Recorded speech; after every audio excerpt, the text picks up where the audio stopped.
Welcome to Radiant Guidance. I'm going to be discussing the astrological weather for August 2023. So, in terms of planetary motion, we have more than half the solar system retrograde by the end of August. Venus, Pluto, Saturn, and Neptune have already been retrograde, so we're used to that energy by now. But Mercury and Uranus will be joining the party. Mercury goes retrograde on August 23rd until September 15th, and Uranus will go retrograde August 28th until the end of January 2024. Some people like the idea of Uranus retrograde because Uranus does represent revolt, upheaval, innovation, rebellion, all that stuff. And so people tend to think, oh, it can lead to more stability, but we shall see. Uranus is going to be coming close to conjunction with Jupiter. They don't actually go into a conjunction until the beginning of January, but it's something to keep in mind what that represents, and I'll talk about that later. Mercury retrograde in Virgo is a time to practice discernment, but to be aware of not being too critical of yourself or others and being really mindful of your speech. Mercury will be conjunct Mars for most of August, even before it goes retrograde. And this can be a time where people can be a little hasty or a little harsh with their words, and also just critical, because that's what Virgo's shadow energy is. It's kind of nitpicky energy.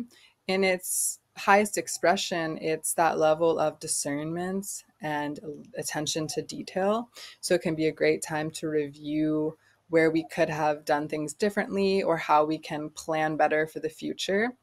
With all the retrograde planets, of course, business dealings, especially by mid to the end of August through September, are going to be potentially compromised because of Mercury retrograde. It's not a good time to sign a very long-term contract or change if you can avoid it.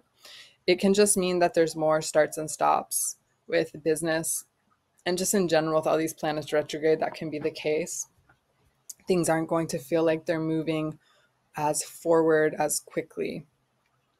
And Mercury retrograde, I would say, one of the things, actually, with all these retrograde planets, one of the themes I've noticed with clients and friends coming up emerging is what we say no to is just as important as to what we say yes to. So that practicing that level of attention to discernment, because we can actually say yes to the wrong things sometimes. And retrograde gives us that little extra boost of reflection. The degree Mercury will be retrograding at this month is 21 degrees of Virgo, which is actually a degree of disappointment. So as I mentioned, be careful of not being overly self-critical or overly critical of others. The benefit of having Mercury conjunct Mars is, I would say, bringing into action that which we speak out. So this is a great time to practice positive affirmations, a great time to really hone in on how you use your words. Maybe it's a time that you can practice mantra. It's also really interesting for the ability to manifest, because Mercury will be conjunct Mars and trining Jupiter and Uranus for most of the month, and that's a really powerful positive aspect, especially before Mercury actually turns retrograde on the 23rd. So that can be something to take advantage of. The key dates for the month: we've got the full moon in Aquarius on the 1st. The 16th, we've got a new moon in Leo, and this is conjunct Venus squaring Uranus. So this can be a little strained on relationships or things of money, because Venus is retrograde and squaring Uranus, and the new moon's kind of amplifying that energy. So new moons, new beginnings. You might notice that you want to plant different seeds in terms of the areas of your finances and of love. On the 23rd, the sun enters into Virgo and Mercury retrograde begins. We have Mars entering into Libra on the 28th. Mars and Libra can be a little bit of analysis paralysis, because Libra wants to weigh both sides of things. And Mars is a little weakened because it'll be in a wide out of sign opposition to Neptune. So you might struggle with decision making towards the end of the month. And don't pressure yourself to actually make any big decisions because, like I said, all those planets are retrograde. More than half the solar system, 1, 2, 3, 4, 5, 6 planets will be retrograde by the time Mars goes into Libra. So it's actually a great time to bring balance into your life and not focus so much on external results. On August 3rd, we have a Pisces full moon. This is a blue moon. And that expression, blue moon, actually comes from the idea of having 2 full moons in 1 month, which is an incredibly rare occurrence and an amplification of that lunar energy of releasing. And I would say with all the planets retrograde, this is a great time again to release any behaviors that don't really serve you, or any habits, things in your life that you want to let go of. With Venus retrograde, it's really good to empty out your closet, get rid of any belongings that just kind of weigh you down or take up space or clutter your space. It's a great time to do that. What are the days of intensity for the month? So I put these together. It's not exhaustive, but it just helps you if you are a person that plans events, has important dates, to keep in mind. Days that you might have a little more adversity or intensity are these dates. So August 1st, the full moon squares Jupiter and Uranus. We have the 6th, a moon square Pluto day. Moon in hard aspect to Pluto. Most of these days are that.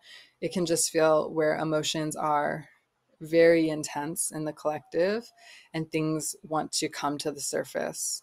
Repressed things are amplified by the light of the moon. We also have Venus squaring Uranus for a good chunk of the month, but it just adds to the intensity of the 6th, and Mercury and Mars will be opposite Saturn on that day as well. The 13th, we have moon opposite Pluto. The August 20th, the moon is squaring Pluto. August 24th, the moon is squaring Saturn.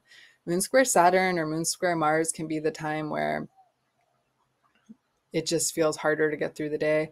Moon square Saturn, there can be a little more blocks or feelings of obstacles, especially because Saturn's also retrograde. On the 27th, we have the moon conjunct Pluto. So those are days of intensity. They're just where the energy is more palpable and you can just feel that in your interactions and daily goings. So on the days of harmony, these are especially auspicious days for the month. There's not quite as many this month, but we have on the 5th, the sun conjoining Venus. And along with that, we have moon trining Venus and Mars trining Jupiter. For most of the month, there's a lot of the ability to tap into the practical because we have such an emphasis in earth signs and what we call grand earth trines. Like many of the planets are creating a grand earth trine. So it'll be interesting to see how that manifests in terms of things going on with the physical earth and also the material kind of realm of things. One of the positive days for this would be the 7th of August. So we have the moon in the 3rd lunar mansion. This is a lunar mansion by tropical zodiac between Aries and Taurus in the Pleiades constellation.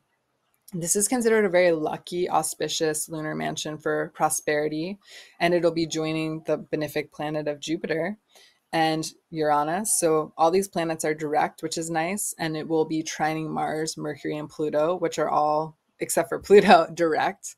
So there's a lot of this direct planetary motion going on and this harmonious grand earth trine. I saw an astrologer post something about GET, grand earth trine, standing for get. So it's a good time to get after that which you want, barring the fact that we do have all those planets retrograde. But this could be a really good day to plan, to write some ideas out of what your goals are, what some of your longer term goals are, to perhaps take advantage of that very practical energy. On the 8th, we have another, it's like just the bleeding into that day, that beautiful kind of grand earth trine energy with the moon still conjunct Jupiter and Uranus. And on August 9th, we've got Mercury trining Jupiter and Uranus. This is a really nice day and energy we have the messenger planet Mercury in trine to Jupiter, Guru, and Uranus, the planet of innovation, right? This is a nice day for alchemy, magic workings, that kind of stuff.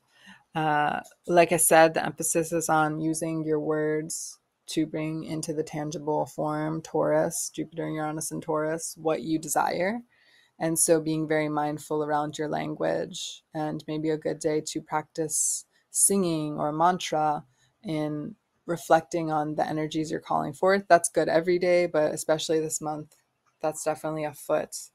One word on Jupiter Uranus conjunction, they're not in a official conjunction really until January, where they're going to be exact, but basically leading up until then, they're close enough in orb to be considered a conjunction.